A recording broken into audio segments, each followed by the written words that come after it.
আসসালামু আলাইকুম, welcome to Maimuna Yasmin recipe. আজকে আপনাদেরকে পাতাকপির ভাজি রেসিপি দেখাবো। দারুণ সুস্বাদু মজাদার পাতাকপির রেসিপি।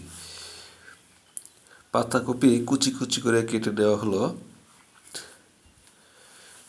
এরপরে সুন্দর করে আমরা ধুয়ে নিব। তারপরে কড়াইয়ে পাতাকপি দিলাম, গরম কড়াইয়ে। এরপরে ধনিয়া পাতা, হলুদের গুঁড়া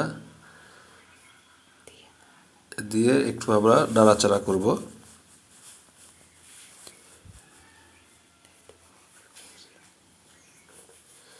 দেখুন কি সুন্দর সবুজ রঙ হয়েছে, দেখতে খুবই সুন্দর।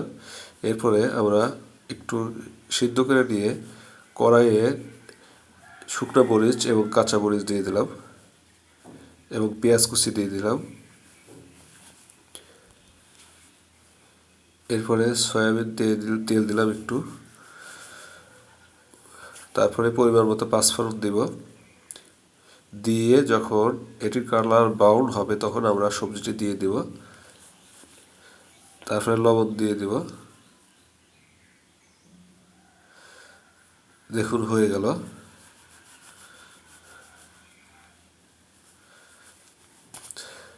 সুন্দর মজাদার পাতাকপির ভাজি রেসিপি। নতুন নতুন ভিডিও পেতে অবশ্যই সাবস্ক্রাইব করবেন।